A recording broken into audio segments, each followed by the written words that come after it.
अस्सलाम वालेकुम, मैं हूं आपका होस्ट राशिद काज़मी। प्रोग्राम खेलों की दुनिया में आपको वेलकम करता हूं। आज हमारा टॉपिक है पाकिस्तान में बैडमिंटन को फ़रोग़ और बाकी जो खेलें हैं उनके फ़रोग़ के सिलसिले में आज हमने एक प्रोग्राम मुनक़्क़िद किया जिसके सिलसिले में जनाब की खिदमत में हाज़िर हुए। पाकिस्तान में बहुत सी खेलें हैं जिनको प्रमोट नहीं किया जाता। पाकिस्तान में सबसे ज़्यादा अगर किसी चीज़ को प्रमोट किया जाता है तो वो है पाकिस्तान क्रिकेट। क्रिकेट के मैच में अगर कोई भी प्लेयर एक सेंचुरी बना लेता है या एक दो अच्छी शॉट्स लगा देता है तो उसकी मीडिया में भी खूब प्रिज़ाई की जाती है और लोग भी उनका हौसला अफजाई करते हैं। जबकि जो दूसरी खेल्स हैं जिसमें बैडमिंटन है, टेबल टेनिस है, स्क्वाश है और फुटबॉल, काफ़ी गेम्स हैं जिसमें पाकिस्तान के प्लेयरों को कोई प्रिज़ाई नहीं दी जाती। लोग मायूस हैं। काफ़ी प्लेयर से हमने कॉन्टेक्ट किया, उनसे पूछा, उन्होंने भी हमें अपना मौक़िफ़ यही दिया कि हमें किसी भी किस्म की किसी भी प्लेटफॉर्म में हमें नहीं पूछा जाता। अंत तक मेहनत करने के बावजूद पाकिस्तान का नाम रोशन करने की कोशिश करते हैं, भाग दौड़ करते हैं, लेकिन फिर भी उनको उस तरह हौसला अफजाई नहीं दी जाती।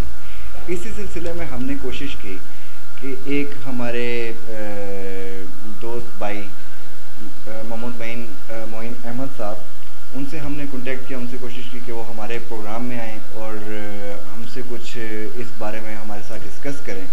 वैसे तो वो यूएई की तरफ से खेलते रहे हैं, 10 साल तक उन्होंने यूएई की तरफ से रैंकिंग नंबर 1, 2, 3 की तरफ 3 भी रहे हैं और बहुत ही अच्छा नाम है बैडमिंटन की दुनिया में। बहुत से लोग उनको जानते हैं, लेकिन बदकिस्मती से क्योंकि हमारा मीडिया और हमारी गवर्नमेंट इस चीज़ को प्रमोट नहीं करती, जिसकी वजह से हमारे बहुत ही अच्छे जो प्लेयर हैं उनको आगे नहीं आने दिया जाता, ना ही हमारे लोग उनको जानते हैं। अगर हमारे इन प्लेयरों को जो इतना नाम रोशन करते हैं, इतनी अंत तक मेहनत करने के बावजूद खेलते हैं, एक अच्छा गेम करते हैं, इनको आगे लेके आते हैं, इनको प्रमोट किया जाता, इनका एक नाम होता, इनकी भी हौसला अफजाई होती। तो इसी सिलसिले में जनाब हम मोहम्मद मोइन अहमद साहब को अपने प्रोग्राम में खुशामदीद कहते हैं। अस्सलाम वालेकुम मोहम्मद मोइन अहमद साहब, कैसे हैं आप? वालेकुम सलाम व रहमतुल्लाह। Thank you very much sir, और इनवाइट करने का मुझे। अल्हम्दुलिल्लाह। सर आप एक बहुत बड़ा नाम है बैडमिंटन के अंदर। पहले आपका जो स्टार्ट है वो 1982 से शुरू हुआ। 8 साल की उम्र में आपने इसको खेलना शुरू किया बैडमिंटन को। तो सर आप ये बताएं कि यूएई में आपने कितनी अर्सा अपने आप को सर्व किया उस स्पोर्ट्स कम्प्लेक्स के अंदर, कितना आपने वहाँ पे गेम्स की और कितने टाइटल आपने अपने नाम पे किए? सर मैंने 1982 में बैडमिंटन स्टार्ट किया। I was born and raised in UAE, और मेरे वालिद साहब ने मुझे इनकरेज किया बैडमिंटन की तरफ। और 1982 में पहली दफ़ा रैकेट पकड़ा, और वहाँ पे एक सेंटर हुआ करता था पाकिस्तानी के लिए, शेख जायद पाकिस्तानी कल्चर सेंटर। तो वहाँ से मैंने आगाज़ किया इस गेम का। और फिर हमारे एक क्लब में एक कोच हुआ करते थे, मामू मंजूर के नाम से मशहूर थे वो। उन्होंने पहली बार मुझे रैकेट पकड़ना सिखाया, और उसके बाद जो मैंने प्रॉपर कोचिंग ली वो श्रीलंकन कोच क्लब ने हायर किए थे। उनका नाम था अब्दुल गनी, और वो वेरी वेल नोन थे बाय द नेम ऑफ नागूर कैनी। तो उनसे मैंने प्रॉपर कोचिंग ली, और फिर उसके बाद अर्ली 90s में मैंने टाइटल जीतने शुरू किए। जो मेरा पहला टाइटल था वो मिक्स डबल का था, इंडियन सोशल सेंटर अबुधाबी में मैंने वो जीता था। और उसके बाद आगाज़ हुआ डबल्स, मेंस डबल्स का, फिर उसके बाद मेंस सिंगल्स का। फिर ऑलमोस्ट 10 साल तक मैं टाइटल जीतता रहा हूँ, सिंगल्स, डबल्स, मिक्स डबल्स। उससे पहले भी मैंने जूनियर्स भी जीते थे, अंडर 16, अंडर 19, और फिर गल्फ़ ओपन मैंने जीता है 1996 में। और उसके बाद भी मैंने काफ़ी टाइटल जीते हैं गल्फ़ कंट्रीज़ में, जिसमें सऊदीया था और ख़ास तौर पे बहरीन। अच्छा, बहरीन से। तो सर आप हमें ये बताएं कि आपने ज़ाहिर पाकिस्तान में भी काफ़ी टाइम गुजारा है और ज़्यादातर आपने यूएई में ही खेला है आपने, और उसी को आपने प्रेजेंट भी किया है। तो आपका कभी नहीं हुआ कि मैं पाकिस्तान जाऊं और वहाँ पे जो प्लेयर्स हैं उनको उठाऊं, ऊपर लेके आऊं? कभी आपके माइंड में आया हो? सर मुझे एक बार ऑफ़र हुई थी यहाँ, एक प्लेयर आए थे वहाँ खेलने के लिए, उन्हें भी हमारे पाकिस्तानी सेंटर दुबई ने इनवाइट किया था, नईम खान साहब। तो उनने मुझे ऑफ़र की थी कि अगर आप पाकिस्तान आना चाहें, खेलना चाहें, लेकिन उस टाइम मैं इतना इन्वॉल्व था यूएई बैडमिंटन में कि मैंने शायद ध्यान नहीं दिया उस तरफ, और इसलिए मैंने प्रेफर किया यूएई में ही खेलने का, क्योंकि फैसिलिटीज़ अच्छी थी वहाँ पे, इजी एक्सेस थी वहाँ पे। यहाँ पे जब मैं आया था तो मुझे थोड़ा डिफ़िकल्ट लगा, जिस एरिया में मैं रहता हूँ वहाँ पे बैडमिंटन फैसिलिटीज़ नहीं थी, जिम नहीं थे, तो काफ़ी स्ट्रगल थी। मैंने देखा काफ़ी स्ट्रगल करनी पड़ेगी आपको यहाँ पे बैडमिंटन कंटिन्यू करने में या अपनी फ़िटनेस रखने में, और वहाँ पे यूएई में हर चीज़ जो थी बड़ी करीब थी आपके, और एक्सेस बड़ी इजी थी, तो इसलिए फिर मैंने यूएई में ही प्रेफर किया खेलना। अब आपका जो प्लान है, माशाल्लाह आपने 13-14 ईयर जो है वो आपने खेला, वहाँ पे आपने टाइटल जीते हैं और इस मुकाम तक पहुँचे हैं। आपका एक बहुत बड़ा नाम है, ज़ाहिर है जिस कंट्री में आप खेलते हैं वहाँ पे भी आपके काफ़ी सारे स्टूडेंट होंगे। तो कभी आपके पास पाकिस्तान से कोई स्टूडेंट जो नेशनल लेवल तक खेलते हैं, वहाँ पे ज़ाहिर है मीनिंग पाकिस्तान है, यूएई भी, तो आपके पास वहाँ पे भी कोई स्टूडेंट पाकिस्तान के गए हैं कि नहीं गए? सर मुझे ऑलमोस्ट 40 इयर्स हो गए हैं बैडमिंटन में, यूएई के बैडमिंटन में, और मैं अब तक अल्हम्दुलिल्लाह बड़ा एक्टिव हूँ बैडमिंटन में। मैंने जूनियर्स खेला वहाँ पे, मैंने मेन इवेंट्स खेले वहाँ पे, अब मैंने मास्टर्स भी मैं खेलता हूँ वहीं पे यूएई में, और इवन अब मैं कनाडा मूव कर गया हूँ, लेकिन फिर भी मैं टूर्नामेंट खेलने के लिए ही अबू धाबी आता हूँ। इस बार भी मेरा प्रोग्राम था, लेकिन क्योंकि लॉकडाउन शुरू हो गया हर जगह पे, तो वो टूर्नामेंट भी सारे पोस्टपोन हो गए, तो मैं नहीं जा पाया वहाँ पे। जहाँ तक स्टूडेंट्स का है, मेरे पास वहाँ पे सारे लोकल स्टूडेंट्स ही वहाँ के थे, जो कि जिसमें इंडियंस हैं, पाकिस्तानी हैं, और उसके बाद कुछ यूएई नेशनल थे। और हाँ, मैंने ये किया कि मैंने पाकिस्तानी प्लेयर्स इंट्रोड्यूस करवाए थे यूएई में और बहरीन में, जिसमें काफ़ी फेमस नाम है पाकिस्तान के प्लेयर्स के, जो मैंने वहाँ पे इंट्रोड्यूस कराए थे, और बहरीन में भी और अबू धाबी में भी। पाकिस्तान के कुछ चंद एक दो प्लेयर जो आपके पास वहाँ पे गए, जिनको आपने इंट्रोड्यूस करवाया, अगर उनका नाम काइंडली हमारे साथ शेयर करें तो। उसमें जो हमारे क्लब्स ने करवाए थे पहले, उसमें तो इफ्तिखार आया था और एक नईम साहब आए थे। उस टाइम मैं काफ़ी यंग था, वो मैं 90s की बात कर रहा हूँ। और उसके बाद जो हमने इंट्रोड्यूस करवाए थे प्लेयर, जिनको हमने कॉल किया था, उसमें बड़ा वेल नोन है वहाँ पे वो वकास अहमद यहाँ का, और नोमान, ये दो प्लेयर जो थे ये करवाए थे इंट्रोड्यूस।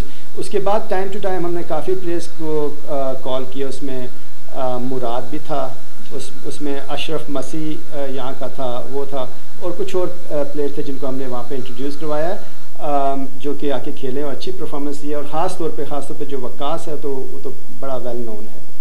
अच्छा सर, मुझे ये बताएं, बैडमिंटन गेम एक 3 साल के बच्चे से लेके 60 साल 70 साल का बूढ़ा भी इस गेम को खेल सकता है, तो इसमें प्रैक्टिस के लिए उनको क्या करना चाहिए, क्या टाइमिंग होनी चाहिए, इसके बारे में हमें थोड़ा सा आप बताएं कि एक बच्चा अगर 3-4 साल का बच्चा इसको खेलने की कोशिश करता है, या उसका माइंड बनता है कि उसने बैडमिंटन खेलनी है, तो उसको सबसे पहले क्या करना चाहिए? सर बैडमिंटन तो बड़ी इनके डिपेंड करता है, वो कंट्रीज़ टू कंट्रीज़। हमारे तो बड़ी इजीली अवेलेबल है बैडमिंटन, इनके हॉल्स वहाँ पे यूएई में, कनाडा में। और अब एज लिमिट तो कोई नहीं है, 2.5-3-4 साल का बच्चा भी स्टार्ट कर सकता है बैडमिंटन उसको। लेकिन जो मैं हमेशा सजेस्ट करता हूँ पेरेंट्स को भी और सबको, कि हमेशा कोशिश करें ग्रास रूट से शुरू करें बैडमिंटन। ऑफकोर्स जो आपने कहा बिल्कुल आई एग्री विद दैट, कि छोटी एज 4-5 साल से लेके आप 80 इयर्स तक आप बैडमिंटन खेल सकते हैं। बैडमिंटन रिक्रिएशन स्पोर्ट्स है और आप उसको एंजॉय कर सकते हैं। मैंने जो सबसे कह लें कि यंग एज का जो बच्चा मैंने ट्रेन किया, वो आई थिंक 5 इयर्स का था, और 5 साल के बच्चे को आपने मैंने ट्रेन के जो यंगर स्टेज थी बच्चे जो मेरे पास आया था वो 5 इयर्स का था, लेकिन अभी आप देखें तो छोटे बच्चे भी हमारी फैमिली में है, 2-3 साल के बच्चे हैं जिनको हम रैकेट देते हैं और विद बैलून, हम शटलकॉक इस्तेमाल नहीं करते, हम विद बैलून उनको खिलाते हैं, तो they enjoy playing that sports. Balloon से उनका हाथ जो है वो सेट होने की कोशिश करता है कि उन्होंने खेलना किस तरह है, उसके बाद फिर आप उसको शटल पे लेके आते हैं। एग्जैक्टली, हाँ, एक कोर्स है जो BWF ने इंट्रोड्यूस किया था, शटल टाइम। तो जब हमने वो कोर्स किया तो उसमें हमें सिखाया गया कि बच्चे को पहले बैलून दे के करें, शटलकॉक से थोड़ा सा डिफ़िकल्ट होता है टाइमिंग एडजस्ट करना उसकी और उसका कॉन्टैक्ट, लेकिन बैलून क्योंकि साइज़ में बड़ा था तो ईज़िली उसको हिट कर सकता है। अब जब आप छोटे बच्चे को ट्रेन करते हैं ना, पहले आप उसकी देखते हैं कि उसकी कैचिंग स्किल्स देखते हैं, आपकी उसकी हिटिंग स्किल्स देखते हैं आपको, और फिर उसको आप फन ड्रिल्स क्रिएट करते हैं उसके लिए, जिसमें उसमें वो इंटरेस्ट बिल्ड करें उसका। एकदम से आप उसको कह लें कि सीरियस बैडमिंटन पे लेके आते हैं, फन बैडमिंटन पे लेके आते हैं, जिसमें आप फन गेम्स क्रिएट करते हैं उसके लिए, आप टारगेट हिटिंग आप क्रिएट करते हैं उसके लिए, तो उसमें उसका इंटरेस्ट बिल्ड होता है और बैलून जो है वो साइज़ में बड़ा होता है और उसे इजीली हिट कर सकता है वो। सर एक सवाल है जो मेरे अपने माइंड में है, गेम तो बैडमिंटन एक गेम तो है ही, ये गेम के लिए, फिटनेस के लिए, इंसान के लिए ये कितनी मुफीद चीज़ है, इसके बारे में ज़रा रोशनी डाल दें आप। सर बैडमिंटन तो फिटनेस के लिए बहुत अच्छी है, ठीक है, उसमें हर चीज़ इन्वॉल्व है, कार्डियो एक्सरसाइज आपकी आ जाती है। मैं खुद रेकमेंड करता हूँ अपने दोस्तों को, और मैं जिम नहीं जाता, कई बार मैं बैडमिंटन खेलता हूँ और आई फील सो गुड कि आप उसमें इतना वेट लूज़ करते हैं। तो बैडमिंटन बहुत अच्छी गेम है एक एक्सरसाइज के लिए, और ये आजकल तो आपको शायद दुबई में इंट्रोड्यूस हुई है, उसे कहते हैं एयर बैडमिंटन, कि आप आउटडोर भी खेलते हैं बैडमिंटन आप उस। अच्छा सर, ये वाहिद गेम है जिसको बच्चा भी खेलता है, बूढ़ा भी खेलता है, ख़वातीन भी खेलती हैं, तो हमारा बदकिस्मती से हमारे पाकिस्तान में बैडमिंटन को इतना प्रमोट नहीं किया जाता, और ना ही इसके लिए कोई फैसिलिटीज़ हैं, ना ही हमारे पास यहाँ पे एकेडमीज़ हैं, ना ही इतने स्पोर्ट्स कम्प्लेक्स हैं। 2-3 हमारे स्पोर्ट्स कम्प्लेक्स हैं, वो भी हालिया लॉकडाउन की वजह से वो भी बंद हैं, तो जो हमारे प्लेयर्स हैं वो तो घरों में बैठ गए हैं, ना ही उनकी एक्टिविटी हो रही है, ना ही वो खेल सकते हैं। तो हमारा पड़ोसी ममालिक है इंडिया, वहाँ पे इस चीज़ को बहुत ऊपर तक लेके गए हैं वो, और वो यकीनन आपके पास UAE में भी आपके इंडियन स्टूडेंट भी होंगे, तो इसके बारे में बताएं कि वो हमारे पड़ोसी ममालिक जो हैं वो अगर इसको इतना प्रमोट कर रहे हैं, तो आपके पास उनके क्या रेशियो है, वहाँ पे कितने स्टूडेंट हैं और क्या हिसाब किताब है उनका वहाँ पे आपके पास? देखिए हमारे पास जो UAE में जो स्टूडेंट्स हैं ना, वो मेनली जो हैं वो इंडियन ही हैं, अब जाके फिलिपिनोज आए हैं, पाकिस्तानी बहुत ही लिमिटेड है। एक तो उसमें यह है कि जो पाकिस्तानी स्कूल्स हैं वहाँ पे उनके पास अब जाके आई थिंक कहीं फैसिलिटी आई होगी बैडमिंटन की या स्पोर्ट्स की, पहले नहीं थी। अच्छा। हमारा एक पाकिस्तानी जो पाकिस्तानी सेंटर था वो काफ़ी अर्से से बंद हुआ, 97-98 में बंद हो गया था वो अब तक बंद पड़ा हुआ है और वो खुला भी नहीं। और इंडियंस के पास फैसिलिटीज़ बहुत हैं वहाँ पे, उनके स्कूल में भी फैसिलिटीज़ हैं स्पोर्ट्स की, उनके पास अपने क्लब्स भी हैं। हमारे पास क्लब्स नहीं है वहाँ पे पाकिस्तानी के पास, पाकिस्तानी कम्युनिटी के पास, और स्कूल में भी इतनी फैसिलिटीज़ नहीं है स्पोर्ट्स की। तो हमारा जो हमें मेन बिजनेस देते हैं वहाँ पे कोचिंग में या बैडमिंटन में, वो नंबर 1 जो है वो इंडियन कम्युनिटी है, और उसके बाद जो सेकंड नंबर पे फिलिपिनो है, और उसके बाद जाके कहीं पाकिस्तानी या दूसरे नेशनल्स आते हैं। और इंडिया में जो बैडमिंटन प्रमोट हो रही है वो ऑफ कोर्स उन लोगों ने काफ़ी चेंजेस किए हैं उसमें, उन लोगों ने भी ग्रास रूट से बैडमिंटन को उठाना शुरू किया है, और जब आप चेंजेस करेंगे तो of course for the betterment, तो इंडिया ने भी ग्रास रूट से चेंजेस की है, और उनकी आप इम्प्रूवमेंट देख लें आप कि उनके इंटरनेशनल लेवल पे प्लेयर्स आए हैं और इंटरनेशनल मेजर टूर्नामेंट्स जीत रहे हैं वो लोग। तो सर आप इस टाइम हाल तो कनाडा में बैठे हैं, तो अगर आपको पाकिस्तान पाकिस्तान में यहीं पे मौका मिले कि यहाँ के बच्चों को आप सिखाएं, इनको खिलाएं और इनको प्रमोट करें, तो आपका क्या ख्याल है कि आप वो फैसिलिटीज़ छोड़ के हमारे पास आना चाहेंगे? सर मैं अबू धाबी से अभी मूव हुआ हूँ कनाडा, और लेकिन मैं अभी भी इन टच हूँ अबू धाबी की स्पोर्ट्स, बैडमिंटन स्पोर्ट्स से, और मैं अभी भी इन्वॉल्व हूँ उनके साथ। मेरे अपने दोस्त जो हैं वो इसी अलराइद स्पोर्ट्स पे वो एकेडमी चला रहे हैं, और उनकी बैडमिंटन शॉप भी हैं, तो उनके साथ मैं इन टच हूँ, उनके साथ मैं कर रहा हूँ अभी भी काम। इस पर भी मेरा प्रोग्राम था जाऊँ और उनके साथ कोचिंग ज्वाइन करूँ, लेकिन due to this COVID lockdown की वजह से मैं नहीं जा पाया।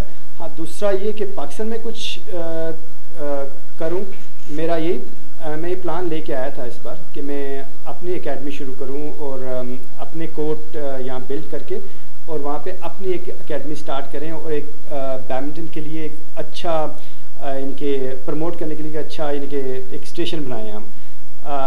लेकिन ड्यू टू ये लॉकडाउन वो सारे प्लान जो हैं अब मैंने थोड़े पोस्टपोन किए हैं, लेकिन इन फ्यूचर अगर चांस मिला तो इंशाल्लाह ज़रूर करेंगे।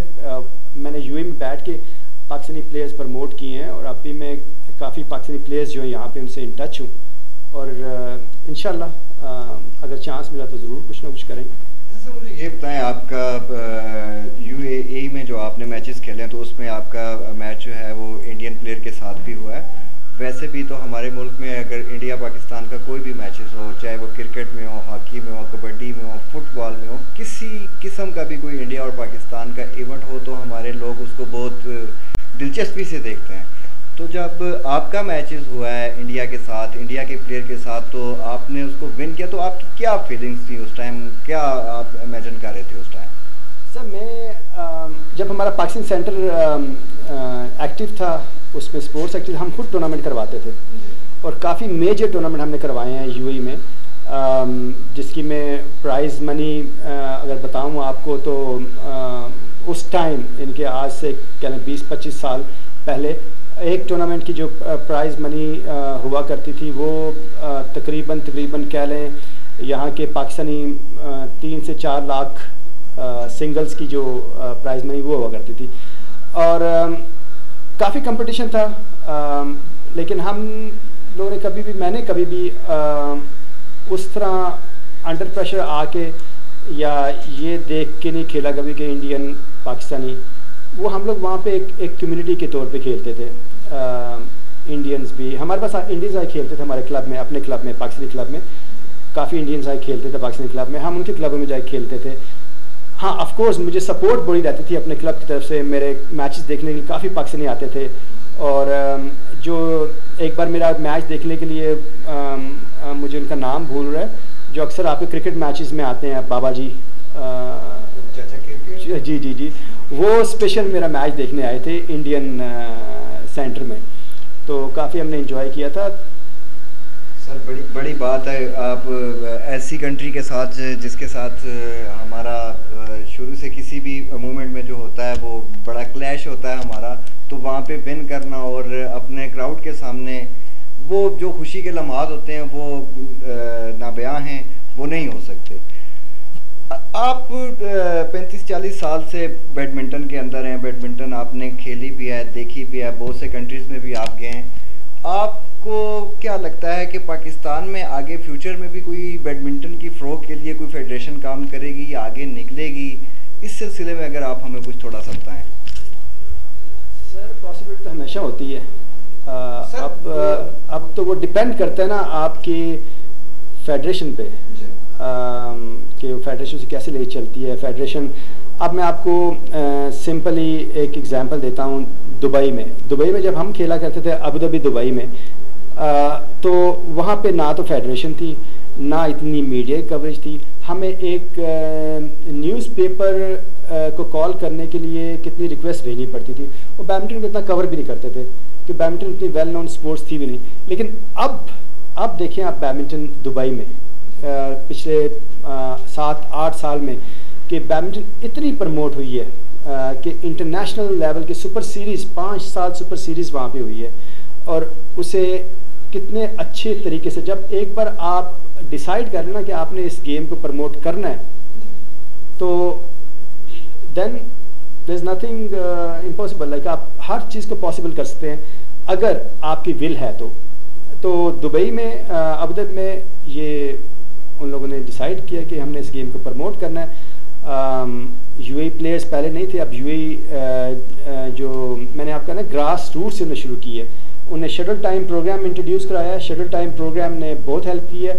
स्कूल लेवल पे अब जो बैडमिंटन ऊपर आ रही है और उसे हमारा एक दोस्त हेड कर रहा है, लीड कर रहा है उसको, जाफ़र इब्राहिम बहरीन से हैं और बहुत ही अच्छी इनके कह लें कि परफॉर्मेंस है अभी यूएई प्लेयर्स की, चाहे वो स्कूल लेवल की हो चाहे वो सीनियर प्लेयर्स हों, बहुत अच्छा इनकी इम्प्रूवमेंट है। तो अगर वही मॉडल आप कहीं पे भी अप्लाई करें, ग्रास रूट से बैडमिंटन को ऊपर लेके आएँ, आप स्कूल लेवल पे इसे इंट्रोड्यूस करवाएं, आप क्लब लेवल पे इसको प्रमोट करें, आप इसकी लीग्स करवाएं, आप इसके टूर्नामेंट करवाएं, डोमेस्टिक लेवल पे प्रोविंशियल लेवल पे आप इसको लेके आएँ, तो ऑफ कोर्स बैडमिंटन आएगी। पाकिस्तान में मैंने इतने जूनियर टूर्नामेंट्स नहीं देखे। यूएई में इतने जूनियर टूर्नामेंट होते हैं, जूनियर रैंकिंग टूर्नामेंट होते हैं यूएई में। और उसके बाद हम पाकिस्तान में मैंने मास्टर्स नहीं देखे 40+ के 40+ के पास बैडमिंटन ख़त्म तो नहीं होती, 40+ के बाद बैडमिंटन बड़ी मेच्योर होती है आपकी। हमारे बड़े मेच्योर प्लेयर हैं और 40+ मैंने यहाँ पे देखा पाकिस्तान में, यूएई में 40+ होता है, 45+ होता है, 50 होता है, 60 होता है, 65+ होता है। जैसे मुझे बताइए साल में कितने टूर्नामेंट वहाँ पे ऑर्गेनाइज किए जाते हैं, बच्चों के हवाले से, वेटरन के हवाले से और यंगस्टर के हवाले से? सर वहाँ पे कुछ तो मेजर टूर्नामेंट हैं जो कह लें 5 से 6 मेजर टूर्नामेंट होंगे उनके, जो कि काफ़ी फेमस टूर्नामेंट है, जिसमें आपके पाकिस्तानी यहाँ से कुछ प्लेयर जाते हैं खेलने के लिए और हम भी इनवाइट करते हैं, मैं भी इन्फॉर्म करता हूँ उनको, वो आते हैं। उसके अलावा जो कम्युनिटी टूर्नामेंट होते हैं वो तो बहुत ज़्यादा होते हैं। आजकल फिलिपिनो कम्युनिटी जो है बड़ी एक्टिव है, उसके ही तकरीबन 10 से 15 टूर्नामेंट तो उसके होते हैं और बाकी मिला के 20-25 तो आराम से टूर्नामेंट होते हैं। और जूनियर्स तो वो जूनियर्स भी आप देख लें तो हर टूर्नामेंट में जूनियर्स इवेंट होता है उनका, क्योंकि जूनियर्स से ही तो प्लेयर आते हैं। आप जब जूनियर्स को आप प्रमोट करेंगे तो आपको अच्छे प्लेयर भी मिलेंगे और बैडमिंटन में ट्रस्ट भी बढ़ेगा। जब जूनियर लेवल पे आप कोई इवेंट करवाते हैं तो बच्चा उसमें जब खेलता है, परफॉर्म करता है, तो उसकी जब हौसला अफजाई की जाती है तो उसका माइंड भी खुलता है और वो आगे भी उसको जो है एग्जैक्टली। और सर मैं आपको ऐड करता हूँ, अभी यूएई एक छोटा मुल्क है लेकिन आप देखिए उनकी बैडमिंटन अकेडमीज़ कितनी है, बहुत ज़्यादा बैडमिंटन अकेडमीज़ हो गई हैं वहाँ पे इंडोनेशियन कोच आए हुए हैं, वहाँ पे मलेशियन कोच आए हुए हैं, वहाँ पे इंडियन कोच तो ऑलरेडी हैं, फिलिपिनो कोच हैं वहाँ पे, आप नंबर ऑफ अकेडमीज़ हैं वहाँ पे। वो अपने बच्चों को प्रमोट करने के लिए तो ऐसी एकेडमीज बना रहे हैं कि डिफरेंट कंट्रीज़ के जो कोचेज़ हैं वो वहाँ पे आएंगे तो उनका एक्सपीरियंस से वो फ़ायदा उठाएंगे। वो तो अपने बच्चों के फ्यूचर के बारे में भी सोच रहे हैं और प्लस बैडमिंटन को भी वो प्रमोट कर रहे हैं। जी, जो कि बदकिस्मती से हमारे पास एग्जैक्टली हमारा अपना एक दोस्त है यहाँ से गया था, वो खैर वो तो पहले भी वहीं पे था यूएई में, फिर उसके बाद पाकिस्तान मूव कर गया। वो पाकिस्तान की फेडरेशन में भी रहा है वो, शुएब भट्ट जी। और उसने जाके अभी कुछ ऐसा पहले अपनी एकेडमी लॉन्च की, अपना ब्रांड लॉन्च किया उसने NSNL के नाम पे, नो स्पोर्ट्स नो लाइफ। उसने अपना ब्रांड लॉन्च किया, उसके बाद उसने अपनी एकेडमी लॉन्च की है। उसके बाद अभी उसके पास 2 कोच हैं इंडोनेशियन, एक कोच उसके पास इंडियन है, एक साथ इनके सेल्स पे जो हैं वो हैं आबिद भाई हमारे, तो उसने भी अपनी एकेडमी, वो वाहिद एक पाकिस्तानी जिसने अपनी एकेडमी लॉन्च की है वहाँ पे। तो सर हमारे लिए क्या मैसेज दे के जाना चाहेंगे आप, जो हमारे पाकिस्तान में जो एकेडमीज हैं कि इनको बढ़ाया जाए, इसके लिए कोई मैसेज? सर मैं ये कहूँगा कि आप ग्रास रूट से शुरू करें काम, पाकिस्तान में भी जो वो प्रोग्राम इंट्रोड्यूस करें। मुझे पता नहीं कि पाकिस्तान में इंट्रोड्यूस किया गया नहीं किया गया शटल टाइम, और स्कूल लेवल पे आप बैडमिंटन को लाएं, बैडमिंटन का प्रमोट करें डिस्ट्रिक्ट लेवल पे, प्रोविंशियल लेवल पे। उसके बाद टूर्नामेंट, नंबर ऑफ टूर्नामेंट करें आप, यानी कि आप अगर आप मेन इवेंट करते हैं जो मेन प्लेयर्स के लिए हैं, उसके बाद जूनियर्स के टूर्नामेंट ज़्यादा इंक्रीज़ करें आप। उसके बाद मास्टर्स जो हैं, मास्टर टूर्नामेंट हैं, वो इंक्रीज़ करें आप। जब आप जितना ज़्यादा टूर्नामेंट करेंगे, मीडिया कवरेज लें आप, जितना ज़्यादा मीडिया कवरेज होती है वो लें, प्राइज़ मनी इंक्रीज़ करें। तो जब ये सारी चीज़ें आप करेंगे, ऑफ कोर्स जब बच्चों को लगेगा कि बैडमिंटन में फ्यूचर है तो वो आएंगे। बैडमिंटन थोड़ी एक्सपेंसिव गेम है। हमने जब यूएई में खेला, हमें अल्हम्दुलिल्लाह हमें पहले अपने क्लब से सपोर्ट मिली, उसके बाद हमें जो सपोर्ट मिली जिस कंपनी में मैं काम करता था, पेट्रोलियम कंपनी में, उसने काफ़ी सपोर्ट दी हमें बैडमिंटन में, और हमारा सारा एक्सपेंस जो था वही अफोर्ड करती थी। मैं इसमें और ऐड करता जाऊँ, मैं बिलोंग करता हूँ दीना से, तो दीना में अब मैं काफ़ी प्लेयर्स से मिला हूँ। एट द एंड वही प्रॉब्लम है, फैसिलिटीज़ नहीं है। बैडमिंटन की फैसिलिटीज़ यहाँ पे नहीं है। ओपन एयर खेलते हैं लड़के, और जितनी ज़्यादा फैसिलिटीज़ होंगी, स्कूल्स में अगर फैसिलिटीज़ होंगी तो आप इजीली बैडमिंटन प्रमोट कर पाएंगे।